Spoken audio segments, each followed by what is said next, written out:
सोचिए अगर एक दिन पूरे शहर को खाली करा दिया जाए क्योंकि जमीन के नीचे एक ऐसा बॉम्ब मिला है जो किसी भी पल फट सकता है। हजारों लोग अपनी जान बचाकर भाग रहे हों, पुलिस सड़कों को बंद कर चुकी हो, आर्मी के सबसे बड़े बॉम्ब एक्सपर्ट मौके पर पहुंच चुके हों, लेकिन किसी को यह अंदाजा भी न हो कि असली खतरा बम नहीं बल्कि करोड़ों डॉलर्स की एक ऐसी रॉबरी है जो उसी समय उनके सामने हो रही है। और सबसे हैरान करने वाली बात यह है कि इस रॉबरी में चुराए जाने वाले हैं लाखों नहीं बल्कि लगभग 30 मिलियन डॉलर्स के ऐसे हीरे जिनका कोई रिकॉर्ड नहीं है। दूसरी तरफ बैंक के अंदर करोड़ों का कैश भरा पड़ा है और कुछ लोग शहर में फैले डर और अफरा तफरी का फायदा उठाकर चुपचाप उसे समेट रहे हैं। लेकिन कहानी यहीं खत्म नहीं होती। जैसे जैसे राज खुलते हैं वैसे वैसे पता चलता है कि जिस बॉम्ब को सभी असली समझ रहे हैं उसके पीछे भी एक खतरनाक साजिश छिपी हुई है। हर नया खुलासा पिछले खुलासे से ज्यादा चौंकाने वाला है। आखिर कौन है ये लोग जो पूरे शहर को बेवकूफ बनाकर करोड़ों डॉलर्स लेकर गायब होने वाले हैं? क्या बॉम्ब सच में फटेगा? असली हीरे किसके पास जाएंगे? और कौन आखिरी समय में सबसे बड़ा धोखा देगा? यकीन मानिए इस कहानी का आखिरी ट्विस्ट जानने के बाद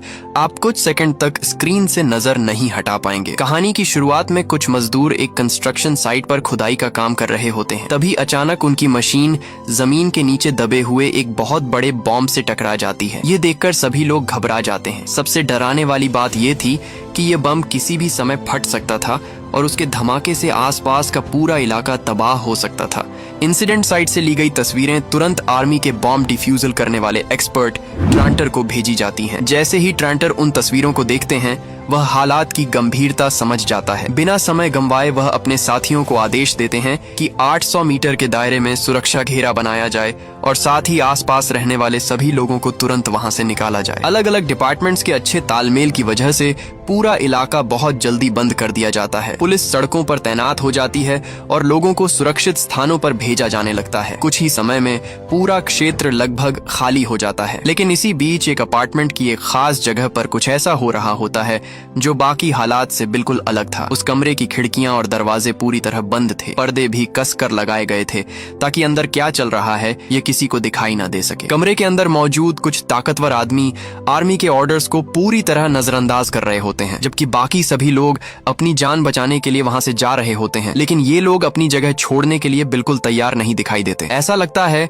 जैसे उन्हें बाहर मौजूद खतरे की कोई परवाह ही नहीं है। उनका यह अजीब व्यवहार पास में रहने वाले रहीम का ध्यान खींच लेता है। उसे यह सब काफी सस्पिशियस लगता है। हालांकि उस समय उसके पास ज्यादा सोचने का समय नहीं होता क्योंकि उसके लिए सबसे जरूरी काम अपने परिवार को सुरक्षित जगह पहुंचाना था। इसलिए रहीम जल्दी से अपने परिवार को लेकर वहां से निकल जाता है। कुछ समय बाद ट्रेंटर अपनी टीम के साथ तेजी से इंसिडेंट साइट पर पहुंचते हैं। वहां पहुंचकर वह कंस्ट्रक्शन वर्क के इंचार्ज से मिलते हैं और पूरी स्थिति के बारे में जानकारी लेते हैं। जब ट्रेंटर को जरूरी जानकारी मिल जाती है तो वह तुरंत बॉम्ब को डिफ्यूज करने का प्लान बनाने लगते हैं। जांच के दौरान उन्हें पता चलता है कि यह बॉम्ब आकार में उसी बम जैसा है जिसे 2 साल पहले एक्सिटर में डिस्ट्रॉय किया गया था। सभी लोग मिलकर सबसे सुरक्षित उपाय पर चर्चा कर रहे होते हैं। तभी इमरजेंसी प्लानिंग डिपार्टमेंट का एक ऑफिसर दौड़ता हुआ वहां पहुंचता है। वह सबको याद दिलाता है कि कंस्ट्रक्शन साइट के ठीक नीचे 400 किलोवोल्ट की मेन बिजली लाइन गुजर रही है। इसका मतलब यह था कि बॉम्ब को डिफ्यूज करने से पहले पूरे इलाके की बिजली बंद करनी पड़ेगी। अगर किसी कारण से धमाका हुआ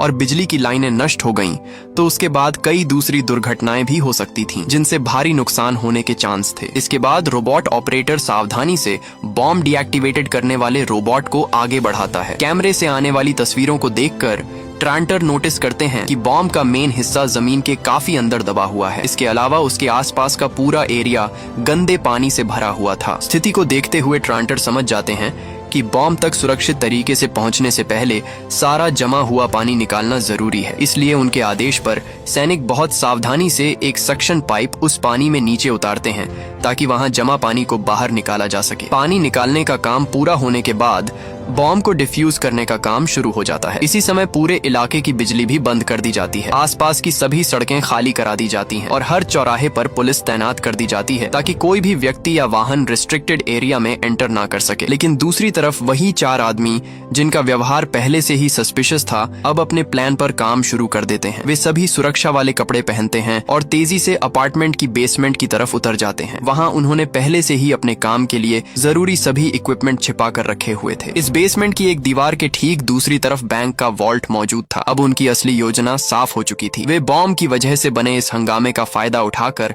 बैंक का सारा पैसा लूटना चाहते थे। इसीलिए समय बर्बाद किए बिना वे अपने काम में लग जाते हैं। चारों लोग अपने अपने काम बहुत साफ तरीके से बांट लेते हैं। उनमें से एक आदमी बाहर सड़क पर जाकर निगरानी रखने वाला कैमरा भी लगा देता है। इसके बाद वह एक जनरेटर चालू करता है जिसे पहले से ही एक डस्टबिन के अंदर छिपाकर रखा गया था। ये जनरेटर उनके सभी डिवाइसेस को लगातार बिजली देने वाला था। जैसे ही जनरेटर चालू होता है, बाकी 3 लोग एंगल ग्राइंडर निकालकर दीवार काटना शुरू कर देते हैं। कुछ देर बाद वे बड़े हथौड़ों का इस्तेमाल करने लगते हैं। वे पूरी ताकत से लगातार दीवार पर वार करते हैं। केवल कुछ ही मिनटों में वे बाहरी ईंटों की दीवार को तोड़ने में सफल हो जाते हैं। इस समय तक पुलिस को उनके बारे में कोई जानकारी नहीं होती। दिलचस्प बात यह थी कि बैंक का अलार्म सिस्टम लगातार बज रहा था। बैंक के एक कर्मचारी ने सुझाव भी दिया कि इसकी जांच की जानी चाहिए, लेकिन इलाके की घेराबंदी में लगे पुलिस अधिकारी ने इस चेतावनी को ज्यादा इम्पोर्टेंस नहीं दी और उसे नजरअंदाज कर दिया। उधर चोरों ने बाहरी दीवार हटाने के बाद उसके पीछे मौजूद मजबूत कंक्रीट की परत तक पहुंच बना ली थी। अब वे एक और ड्रिल मशीन लेकर आते हैं ताकि अगले फेज का काम शुरू किया जा सके, लेकिन यह काम बहुत पेशेंस मांगने वाला था। ड्रिलिंग के दौरान काफी तेज आवाज निकलती थी और यही आवाज उन्हें पुलिस के सामने बेनकाब कर सकती थी। इसलिए गैंग का एक सदस्य कोरालिस बाहर निगरानी के लिए तैनात किया जाता है। उसका काम था पुलिस की हर हरकत पर नजर रखना। जैसे ही कोई पुलिस की गाड़ी वहां से गुजरती दिखाई देती, वह तुरंत अपने साथियों को मशीन बंद करने का संकेत देता। इसी दौरान कंस्ट्रक्शन साइट पर भी काम आगे बढ़ चुका था। सारा गंदा पानी निकाल दिया गया था और ट्रांटर अपने साथियों के साथ स्पेशल इक्विपमेंट लेकर दोबारा बॉम्ब के पास पहुंचते हैं। वह सावधानी से मिट्टी हटाते हैं और तभी उन्हें बम के ऊपर लगा एक प्रेशर डेटोनेटर दिखाई देता है। ट्रांटर बहुत ध्यान से उसकी जांच करते हैं। जांच के दौरान उन्हें पता चलता है कि एक प्रेशर डेटोनेटर अभी भी सही हालत में मौजूद है और पूरी तरह खराब नहीं हुआ है। लेकिन इससे भी ज्यादा चिंता की बात कुछ और थी। जांच को आगे बढ़ाने पर ट्रांटर को पता चलता है कि बॉम्ब में केवल प्रेशर डेटोनेटर ही नहीं लगा हुआ था, उसके अंदर एक टाइमर डेटोनेटर भी छिपा हुआ था। ये खोज सभी के लिए बेहद चिंता की बात थी। स्थिति की गंभीरता समझने के लिए ट्रांटर एक स्पेशल सुनने वाले इक्विपमेंट का इस्तेमाल करते हैं। जैसे ही वह इक्विपमेंट की मदद से अंदर की आवाज सुनते हैं, उनके चेहरे का रंग उड़ जाता है। उन्हें साफ सुनाई देता है कि टाइमर अभी भी चल रहा है। इसका मतलब यह था कि बम किसी भी समय फट सकता था और किसी को यह नहीं पता था कि उसके पास कितना समय बचा है। ट्रांटर का सहायक तुरंत यह जानकारी कमांड सेंटर तक पहुंचाता है। वहां मौजूद अधिकारी भी यह खबर सुनकर हैरान रह जाते हैं। अब खतरा पहले से कहीं ज्यादा बढ़ चुका था, क्योंकि अगले 48 घंटों के अंदर किसी भी समय एक्सप्लोजन हो सकता था। मौत के इतने करीब खड़े होने के बावजूद ट्रांटर हिम्मत नहीं हारते। वह तेजी से एक मैग्नेटिक टाइमर इंटरसेप्टर निकालते हैं और उसे बम पर लगा देते हैं। इसके तुरंत बाद वह मजबूत सिक्योरिटी शील्ड के पीछे चले जाते हैं और सभी लोग सांस रोककर रिजल्ट का इंतजार करने लगते हैं। कुछ समय बाद सभी को राहत मिलती है, क्योंकि इंटरसेप्टर टेम्पोरेरी टाइमर की गिनती को रोक देता है। हालांकि खतरा पूरी तरह टला नहीं था, ये केवल थोड़े समय की राहत थी, जबकि असली समस्या अब भी उनके सामने मौजूद थी। स्थिति का एनालिसिस करने के बाद ट्रांटर बताते हैं कि सबसे सुरक्षित तरीका यह होगा कि पहले बम के आसपास एक मजबूत एक्सप्लोजन प्रूफ दीवार बनाई जाए और उसके बाद कंट्रोल्ड एक्सप्लोजन किया जाए। लेकिन पूरी प्रक्रिया में कम से कम 5 घंटे लगने वाले थे। दूसरी तरफ बैंक तक पहुंचने की कोशिश कर रहे चोर भी लगातार आगे बढ़ रहे थे। वे कंक्रीट की परत को सक्सेसफुली पार कर चुके थे और अब अंतिम स्टील की परत को काटने के लिए वेल्डिंग मशीन का इस्तेमाल कर रहे थे। दोनों तरफ के लोग समय के खिलाफ दौड़ रहे थे। एक तरफ ट्रांटर और उनकी टीम शहर को बचाने की कोशिश कर रही थी, जबकि दूसरी तरफ चोर हर मिनट का फायदा उठाकर बैंक तक पहुंचने में लगे हुए थे। दोनों जगह हर सेकंड की कीमत बहुत ज्यादा थी। इसी दौरान बॉम्ब डिफ्यूज करने वाली टीम में एक नया आया मेंबर एक अजीब बात नोटिस करता है। वह देखता है कि बॉम्ब की सरफेस पर एक हिस्सा बाकी जगहों की तुलना में बहुत ज्यादा चमकदार दिखाई दे रहा है। आसपास के पूरे हिस्से पर जंग लगी हुई थी, लेकिन वह छोटा सा हिस्सा बिल्कुल अलग नजर आ रहा था। उसे देखकर ऐसा नहीं लगता था कि यह बम काफी समय से जमीन के नीचे दबा हुआ है, इसलिए वह अपनी यह बात ट्रांटर को बताता है। लेकिन ट्रांटर को लगता है कि कंस्ट्रक्शन वर्क के दौरान किसी मशीन ने गलती से उस हिस्से को रगड़ दिया होगा, इसी वजह से वह चमकदार दिखाई दे रहा है। इसलिए वह इस बात पर ज्यादा ध्यान नहीं देते और अपने काम में लगे रहते हैं। उधर बैंक में घुसने वाले लोग आखिरकार स्टील की दीवार भी तोड़ने में सफल हो जाते हैं। जैसे ही वे वॉल्ट के अंदर पहुंचते हैं, सबसे पहले कैमरों पर धुंध जैसा स्प्रे करते हैं ताकि उनकी वीडियो रिकॉर्ड ना हो सके। इसके बाद वे अंदर रोशनी की अरेंजमेंट करते हैं और रॉबरी की तैयारी शुरू कर देते हैं। वैसे दोस्तों, अगर आपको भी ऐसी होश उड़ा देने वाली फिल्में पसंद आती हैं जहां हर मिनट कहानी नया मोड़ लेती है, तो वीडियो को लाइक जरूर जरूर कर देना और कमेंट में बताइए कि आपको अभी तक सबसे ज्यादा चौंकाने वाला पल कौन सा लगा है। साथ ही चैनल को सब्सक्राइब कर लीजिए क्योंकि आगे कहानी और भी खतरनाक होने वाली है। वॉल्ट के अंदर उन्हें काफी सोना भी मिलता है, लेकिन सोना बहुत भारी था और उसे लेकर भागना आसान नहीं था, इसलिए वे मजबूरी में उसे वहीं छोड़ देते हैं और नकद पैसों और छोटे कीमती गहनों पर फोकस करते हैं। दूसरी तरफ बॉम्ब डिफ्यूज करने वाली टीम का नया सदस्य अभी भी संतुष्ट नहीं था। उसे लगातार लग रहा था कि बॉम्ब में कुछ न कुछ गड़बड़ जरूर है, इसलिए वह एक बार फिर ट्रांटर को बुलाकर उस चमकदार हिस्से को ध्यान से देखने के लिए कहता है। लेकिन जैसे ही दोनों दोबारा बम की जांच करने लगते हैं, तभी एक चौंकाने वाली घटना होती है। जो टाइमर पहले रुक चुका था वह अचानक फिर से चलना शुरू हो जाता है। यह देखकर वहां मौजूद सभी लोगों के चेहरे पर चिंता साफ दिखाई देने लगती है। इस नई समस्या की वजह से एक्सप्लोजन प्रूफ दीवार बनाने का काम बीच में ही रोकना पड़ जाता है। अब उनके पास समय बहुत कम बचा था। हालात को देखते हुए ट्रांटर एक बेहद जोखिम भरी योजना बनाने का फैसला करते हैं। उनकी योजना थी कि बम के डेटोनेटर में सावधानी से ड्रिल करके एक स्पेशल फ्लूइड्स अंदर डाला जाए। अगर यह लिक्विड सही जगह पहुंच जाता तो अंदर की मैकेनिकल सिस्टम जाम हो जाती और बम डिफ्यूज हो सकता था। अब यह उनके लिए आखिरी ऑप्शन बची थी। जैसे ही ट्रांटर और उनकी टीम इस खतरनाक प्रोसेस की तैयारी शुरू करती है, उसी समय पुलिस को भी कुछ अनयूजुअल दिखाई देता है। पूरे इलाके की बिजली पहले ही काटी जा चुकी थी और हर रास्ता बंद था। फिर भी निगरानी कर रहे ड्रोन को दो अलग अलग हीट सोर्सेज दिखाई देते हैं। पहला सोर्स तो कंस्ट्रक्शन साइट पर मौजूद बॉम्ब डिफ्यूज करने वाली टीम थी, लेकिन दूसरा सोर्स कौन था ये किसी को समझ नहीं आता। ये जानकारी मिलते ही कमांडर ग्रीनफील्ड बेचैन हो उठती हैं। उन्हें डर था कि कहीं कोई नागरिक अभी भी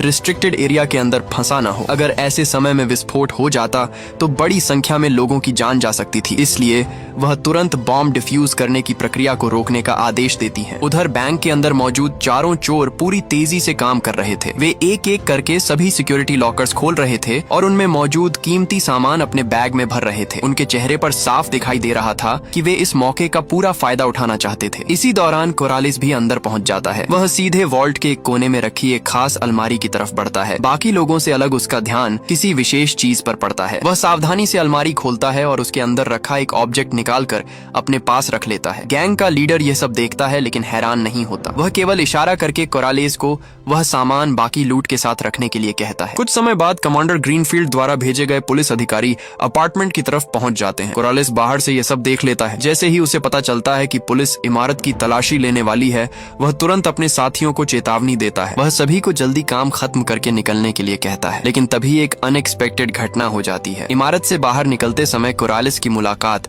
अचानक एक पुलिस अधिकारी से हो जाती है। पुलिस अधिकारी उसे रुकने और जांच के लिए तैयार रहने का इशारा करता है, लेकिन कोरालिस बिना एक पल गंवाए मुड़ता है और पूरी ताकत से भागना शुरू कर देता है। उसका यह व्यवहार पुलिस को तुरंत शक में डाल देता है। उधर अंदर मौजूद बाकी चोर भी बाहर के शोर को सुन लेते हैं। वे समझ जाते हैं कि अब उनके पास ज्यादा समय नहीं बचा है, इसलिए पूरा गैंग तुरंत पीछे हटने की तैयारी शुरू कर देता है। और तभी अगले ही पल कुछ ऐसा होता है जिसकी किसी ने कल्पना भी नहीं की थी। बम का चलता हुआ टाइमर अचानक झटके से पूरी तरह रुक जाता है। ये देखकर इंसिडेंट साइट पर मौजूद हर व्यक्ति कुछ समय के लिए सन्न रह जाता है। बम का टाइमर अचानक रुक जाने की वजह से वहां मौजूद सभी लोग कुछ समय के लिए हैरान रह जाते हैं। किसी को समझ नहीं आता कि आखिर अभी क्या हुआ है। सौभाग्य से उस समय विस्फोट वाली जगह के आसपास कोई कर्मचारी मौजूद नहीं था, इसलिए केवल कुछ लोगों को मामूली चोटें आती हैं और एक बड़ी दुर्घटना टल जाती है। दूसरी तरफ चारों चोर दोबारा एक जगह इकट्ठा हो जाते हैं और यह तय करते हैं कि अब तुरंत वहां से निकल जाना चाहिए। सब कुछ जांचने के बाद वे दो अलग अलग ग्रुप्स में बंट जाते हैं और दो दिशाओं में भागने की योजना बनाते हैं। पहला ग्रुप मेन दरवाजे से बाहर निकलकर पहले से तैयार खड़ी एक गाड़ी तक पहुंचता है। उनका काम था बाकी साथियों का इंतजार करना और जरूरत पड़ने पर तुरंत वहां से निकल जाना, जबकि दूसरा ग्रुप इमारत की छत की तरफ दौड़ पड़ता है। उनके पास लूट से भरे दो बड़े बक्से थे। रिस्ट्रिक्टेड एरिया के अंदर इतनी बड़ी मात्रा में सामान लेकर घूमना बहुत जोखिम भरा था। अगर वे पुलिस के हाथ लग जाते तो उनकी सारी मेहनत बेकार हो जाती, इसलिए उन्होंने पहले से एक अलग योजना तैयार कर रखी थी। कुछ ही देर में दो ड्रोन एक के बाद एक उड़ान भरते हैं। दोनों ड्रोन उन बक्सों को लेकर रिस्ट्रिक्टेड एरिया से बाहर निकल जाते हैं। आखिरकार वे सामान को एक मिड लैम्प तक पहुंचा देते हैं जो आगे की अरेंजमेंट करने वाला था। इधर बाकी दो चोर पहले से तय किए गए एक नकली कंस्ट्रक्शन साइट तक पहुंचते हैं। वहां से वे नीचे सीवर में उतर जाते हैं और उसी रास्ते से भागने लगते हैं, लेकिन इसी दौरान कमांडर ग्रीनफील्ड को कुछ गड़बड़ी का एहसास हो जाता है। पुलिस तुरंत पीछा शुरू करती है। हालांकि दोनों चोर सामान सौंपने के बाद पुलिस को काफी दूर तक घुमाते रहते हैं। फिर मौका मिलते ही वे दोबारा अंडरग्राउंड पाइप्स के अंदर घुस जाते हैं। इलाके की पूरी जानकारी होने की वजह से वे पुलिस को चकमा देने में सफल हो जाते हैं। पीछा करने वाले अधिकारी उन्हें पकड़ नहीं पाते और आखिरकार दोनों चोर सुरक्षित रूप से अपने साथियों की गाड़ी तक पहुंच जाते हैं। गाड़ी में बैठने के बाद वे पहले ड्रोन के जरिए भेजे गए लूट के सामान को भी वापस हासिल कर लेते हैं। अब तक उनकी पूरी योजना लगभग सफल दिखाई दे रही थी। उधर विस्फोट की घटना के बाद भी बॉम्ब डिफ्यूज करने वाली टीम का नया सदस्य अपनी शक नहीं छोड़ता। उसे अब भी लगता था कि बम में कुछ असामान्य जरूर है, इसलिए वह ट्रांटर को सुझाव देता है कि एक्सप्लोसिव सब्सटेंसेस का केमिकल टेस्ट करवाई जानी चाहिए। इस बार ट्रांटर उसकी बात को गंभीरता से लेते हैं। वह सहमति जताते हैं और दोबारा जांच कराने का फैसला करते हैं। इसके बाद वह कमांडर ग्रीनफील्ड को इस बारे में जानकारी देते हैं ताकि बम के हिस्सों की विस्तार से जांच की जा सके। उसी समय एक पुलिस अधिकारी उन निशानों का पीछा करते हुए बेसमेंट तक पहुंच जाता है जहां से चोरों की एक्टिविटीज शुरू हुई थी। वहां पहुंचकर वह देखकर हैरान रह जाता है कि बैंक का वॉल्ट लगभग खाली किया जा चुका था। वह तुरंत यह खबर कमांडर ग्रीनफील्ड तक पहुंचाता है। यह सुनते ही उन्हें समझ आ जाता है कि पूरा मामला केवल बम तक सीमित नहीं है, बल्कि इसके पीछे एक बड़ी बैंक डकैती भी हुई है। कमांडर ग्रीनफील्ड तुरंत आदेश देती हैं कि सभी मेन सड़कों और चौराहों पर चेकिंग शुरू कर दी जाए, लेकिन तब तक चोर काफी आगे निकल चुके थे और मेन सड़क पार पहुंच चुके थे। रास्ते में कोरालेस एक बार फिर गैंग के नेता से वह खास डिब्बा मांगता है जिसे वह पहले से अपने पास रखना चाहता था। इसके बाद सभी लोग पहले से तैयार किए गए पहचान पत्रों का इस्तेमाल करते हुए पुलिस की जांच चौकियों से आसानी से गुजर जाते हैं। जब तक पुलिस सीसीटीवी फुटेज देखकर यह पहचान पाती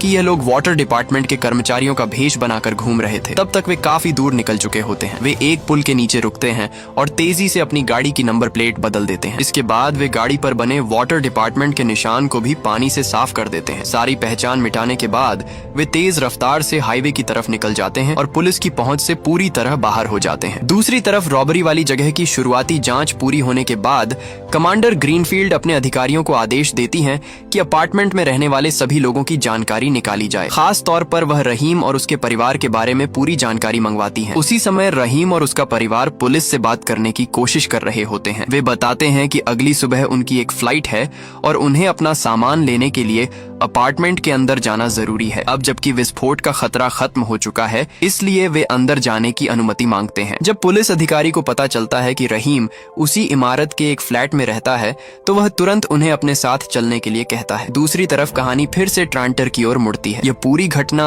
अब सीनियर ऑफिशियल्स तक पहुंच चुकी थी। सभी जानकारी मिलने के बाद एक वरिष्ठ अधिकारी ट्रांटर से सवाल करता है कि जब पहली बार बॉम्ब में शक वाली बात सामने आई थी, तब उन्होंने तुरंत कमांड सेंटर को इसकी सूचना क्यों नहीं दी। ट्रांटर जवाब देते हैं कि यह शक सबसे पहले उनके द्वारा नहीं, बल्कि टीम के एक नए सदस्य द्वारा जताया गया था। इसके अलावा उस समय उनका पूरा ध्यान बम को डिफ्यूज करने पर लगा हुआ था, इसलिए उन्होंने उस बात को तुरंत आगे नहीं बढ़ाया। काफी विचार करने के बाद सीनियर ऑफिसर्स फैसला लेते हैं कि इस छोटी सी गलती के लिए ट्रांटर के खिलाफ कोई कार्रवाई नहीं की जाएगी। मामला वहीं समाप्त कर दिया जाता है। उधर चोर शहर से दूर एक सुनसान इलाके में पहुंच चुके थे। उनका इरादा लूट का सामान आपस में बांटना और फिर अलग अलग होकर गायब हो जाना था, ताकि पुलिस उन्हें पकड़ न सके। यहीं पर बाकी लोगों को पहली बार पता चलता है कि कोरालेस बैंक से आखिर क्या लेकर आया था। वह कोई साधारण चीज नहीं थी, बल्कि बिना कटे हुए बेहद कीमती नेचुरल डायमंड्स का एक बड़ा कलेक्शन था। कोरालेस सभी को बताता है कि इन हीरों की कीमत कम से कम $30 मिलियन है। सबसे बड़ी बात यह थी कि ये हीरे अभी तक कटे या तैयार नहीं किए गए थे। इसका मतलब था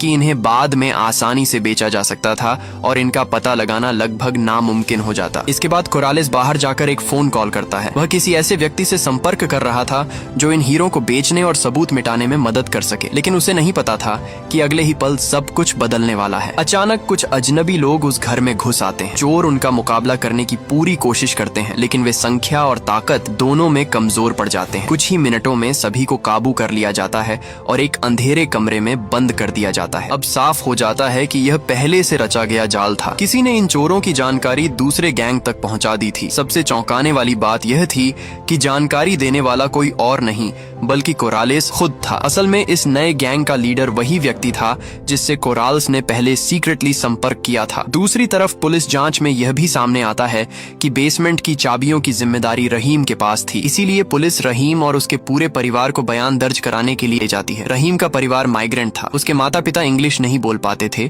इसीलिए पुलिस से बातचीत करने की जिम्मेदारी उसी पर थी। पूछताछ के दौरान रहीम बताता है कि कुछ दिन पहले 2 आदमी उसके घर आए थे। उन्होंने सुरक्षा वाले कपड़े पहने हुए थे और उनके पास ऑफिशियल डॉक्यूमेंट्स भी थे। उन लोगों ने कहा कि उन्हें बेसमेंट में कंस्ट्रक्शन वर्क का सामान रखना है, इसलिए चाबियां चाहिए। रहीम बताता है कि वह किसी गवर्नमेंट डिपार्टमेंट से विवाद नहीं चाहता था, इसलिए उसने बिना किसी शक के चाबियां उन्हें दे दी। लेकिन उसे बिल्कुल अंदाजा नहीं था कि इसके बाद इतनी बड़ी बैंक रॉबरी होने वाली है। पुलिस उसकी बात सुनने के बाद यह मान लेती है कि रहीम का इस मामले में सीधा हाथ नहीं है, इसलिए उसे वापस घर जाकर अपना सामान पैक करने की परमिशन दे दी जाती है। रहीम को वापस घर जाने की परमिशन तो मिल जाती है, लेकिन उस समय तक इलाके की बिजली अभी भी नहीं आई थी, लिफ्ट बंद थी, इसलिए पुलिस अधिकारियों को उसके परिवार के बुजुर्ग लोगों को सीढ़ियों से ऊपर पहुंचाने में मदद करनी पड़ती है। दूसरी तरफ कोरालिस की कहानी आगे बढ़ती है। शुरुआत में उसने नए गैंग के लीडर के साथ एक समझौता किया था। समझौते के अनुसार बाकी सारे गहने और नगद पैसे नए गिरोह को मिलने वाले थे, जबकि हीरे केवल कोरालिस के पास रहने वाले थे। लेकिन कोरालिस ने इंसानी लालच को कम आंका था। जैसे ही नए गैंग के लीडर को हीरों की असली कीमत का अंदाजा हुआ, उसने पहले एक हीरा मांग लिया। कोरालिस ने कुछ सोचकर तुरंत हामी भर दी। हालांकि अगले ही पल लीडर ने एक और हीरा मांग लिया। ये सुनकर कोरालिस को बुरा लगने लगा, लेकिन मामला यहीं नहीं रुका। कुछ देर बाद वह लीडर और ज्यादा लालची हो गया और आधे हीरे मांगने लगा। ये सुनते ही कोरालिस का गुस्सा फूट पड़ा। दोनों के बीच वहीं पर बहस शुरू हो गई, लेकिन तभी कुछ ऐसा हुआ जिसने सबको हैरान कर दिया। बहस के दौरान एक बेहद कीमती हीरा अचानक टूटकर बारीक पाउडर में बदल गया। ये देखकर कमरे में मौजूद सभी लोग सन्न रह गए, क्योंकि हीरा दुनिया के सबसे मजबूत पदार्थों में से एक माना जाता है। नए गैंग के लीडर को तुरंत शक हो गया। उसने समझ लिया कि कुछ बहुत बड़ी गड़बड़ है। उसकी नजर सीधे कोराल्स पर टिक गई। दूसरी तरफ कोराल्स भी घबरा गया और बाकी हीरों को एक एक करके जांचने लगा, लेकिन नतीजा और भी चौंकाने वाला था। सभी हीरे नकली निकले। यह देखते ही कोरालिस पूरी तरह बेकाबू हो गया और लगातार गुस्से में चिल्लाने लगा। हालांकि नया गैंग उसकी बातों पर विश्वास नहीं करता। उनका मानना था कि कोरालिस हीरों का एक्सपर्ट है। ऐसा कैसे हो सकता है कि उसने हीरे लेने के बाद उन्हें जांचा ही ना हो। उन्हें पूरा यकीन था कि असली हीरे पहले ही बदल दिए गए हैं और इस पूरी चाल के पीछे कोरालिस का हाथ है। इसीलिए गैंग का लीडर अपने आदमियों को आदेश देता है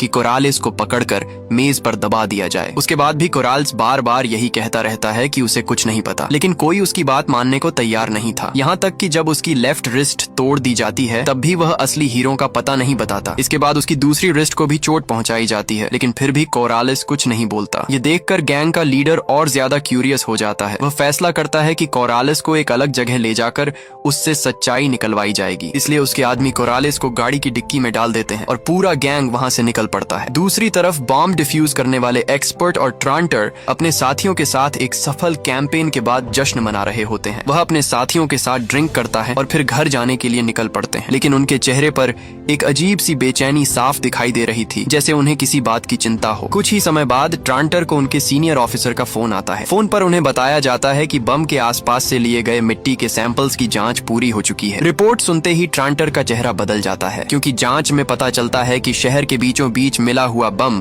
कोई पुराना वॉर टाइम का बम नहीं था। वह मॉडर्न एक्सप्लोसिव्स से बनाया गया एक नकली बम था, जिसे पुराना दिखाने की कोशिश की गई थी। इतना ही नहीं, जांच में यह भी सामने आता है कि उस बम को बनाने में इस्तेमाल हुए कुछ पदार्थों का संबंध सीधे मिलिट्री सोर्सेज से जोड़ा जा सकता है। अब धीरे धीरे पूरे रहस्य से पर्दा उठने लगा था। शुरुआत से लेकर आखिर तक बम का पूरा मामला एक सोची समझी साजिश था। इस नकली बम का मकसद केवल बैंक रॉबरी को छिपाना था, ताकि पुलिस का पूरा ध्यान दूसरी तरफ लगा रहे। ऐसे में ट्रांटर की पिछली कई हरकतें भी सस्पिशियस लगने लगती हैं। दूसरी तरफ कहानी फिर उन चोरों की ओर जाती है जिन्हें नए गैंग ने बांधकर बंद कर दिया था। पुराने गैंग का लीडर पूरी ताकत लगाकर अपने हाथों की रस्सियां काटने में सफल हो जाता है। इसके बाद वह बाकी साथियों को भी आजाद कर देता है। इसके बाद लीडर गाड़ी से एक टैबलेट निकालता है। तभी पता चलता है कि वह शुरू से ही कोराल्स पर पूरी तरह भरोसा नहीं करता था। इसी वजह से उसने पहले से कुछ निगरानी की व्यवस्था कर रखी थी। अब वे 2 गाड़ियों में बैठकर कोरालिस का पीछा शुरू कर देते हैं। उधर कोरालिस गाड़ी की डिग्गी में बंद था। वह एक तरफ अपने दुश्मनों से दया की भीख मांगने का नाटक कर रहा था और दूसरी तरफ चुपके से अपने फोन से मदद का संदेश भेज रहा था। उसने अपने साथ अपनी प्रेजेंट लोकेशन भी भेज दी थी। उसी समय दूसरी तरफ रहीम पुलिस की नजर बचाकर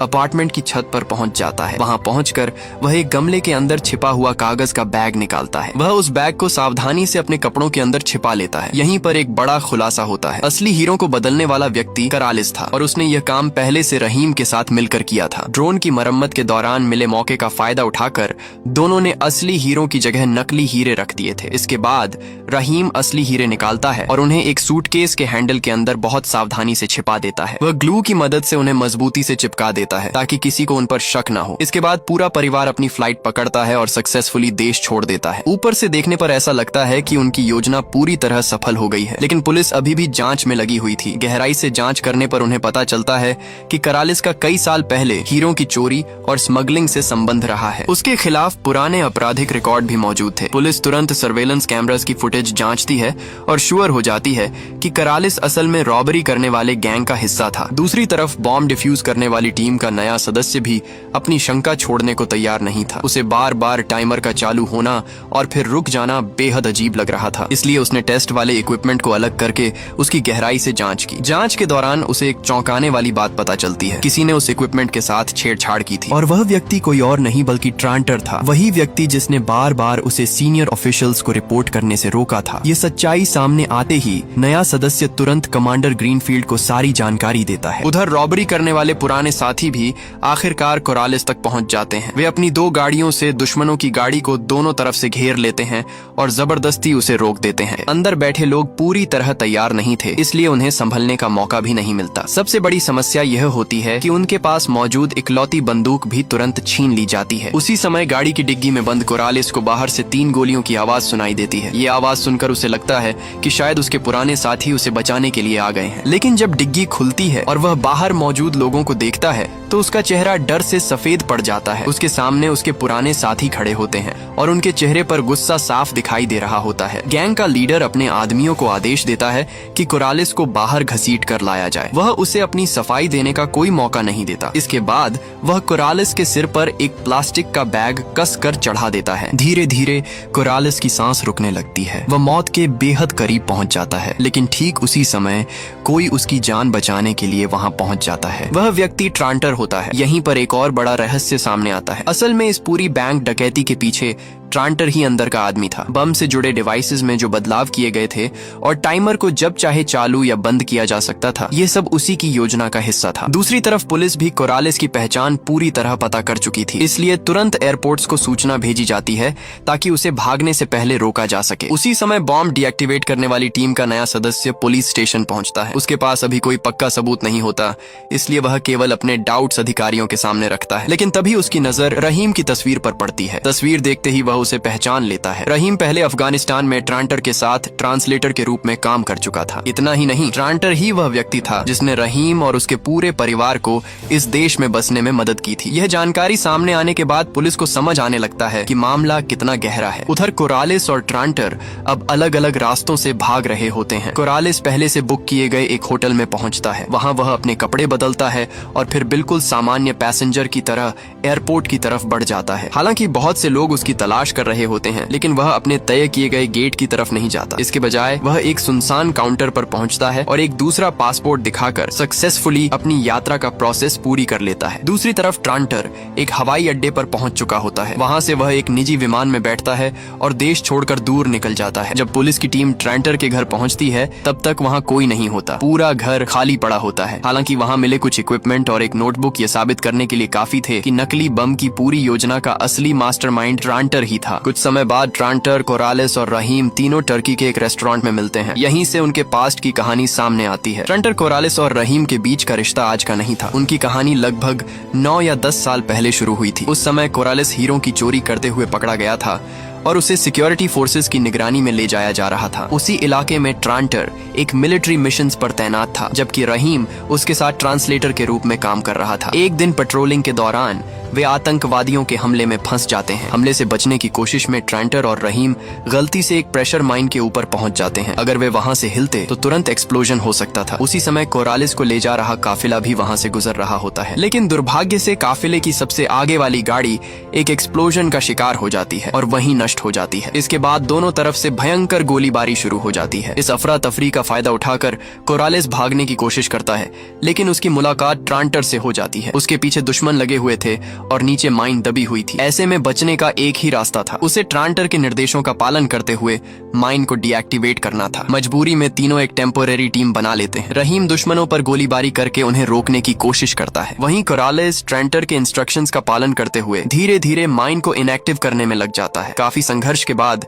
दुश्मनों को पीछे हटने पर मजबूर कर दिया जाता है और आखिरकार माइन भी सक्सेसफुली डीएक्टिवेट हो जाती है। इस जीवन और मौत के अनुभव के बाद तीनों के बीच गहरा भरोसा बन जाता है। समय बीतने के साथ कोरालेस अपने पुराने अपमान और बदले की भावना को नहीं भूल पाता। आखिरकार कोरालेस वही बैंक रॉबरी की पूरी योजना बनाता है। दूसरी तरफ रहीम और ट्रांटर भी उसका साथ देने का फैसला करते हैं। तीनों मिलकर ऐसी योजना तैयार करते हैं जिसमें नकली बम के जरिए पूरे शहर का ध्यान भटकाया जा सके। उनकी योजना सफल हो जाती है और आखिरकार असली हीरे उनके हाथ लग जाते हैं। इसके बाद तीनों हीरो को बेचने के लिए एक बड़े सौदे में शामिल होते हैं। सौदा पूरा होते ही बहुत बड़ी रकम उनके खातों में पहुंच जाती है। पैसे को बराबर हिस्सों में बांटा जाता है और तीनों को करोड़ों डॉलर्स मिलते हैं। इसके बाद वे अलग अलग रास्तों पर निकल जाते हैं ताकि किसी को उन पर शक न हो। इस तरह यह पूरी कहानी अपने अंत तक पहुंचती है। एक नकली बम से शुरू हुई यह घटना करोड़ों डॉलर्स की रॉबरी और कई साल पुराने रिश्तों के रहस्य तक पहुंच जाती है। अगर आपको भी ऐसी रोमांचक और दिमाग घुमा देने वाली फिल्में पसंद हैं, तो वीडियो को लाइक जरूर कीजिए। कमेंट करके बताइए कि कहानी का कौन सा पार्ट आपको सबसे ज्यादा चौंकाने वाला लगा। और ऐसे ही शानदार मूवी एक्सप्लेन वीडियो देखने के लिए चैनल को सब्सक्राइब करके बेल आइकॉन जरूर दबाइए ताकि आने वाली कोई भी वीडियो आपसे छूट न जाए। आज की कहानी यहीं समाप्त होती है। वीडियो देखने के लिए आपका बहुत बहुत धन्यवाद।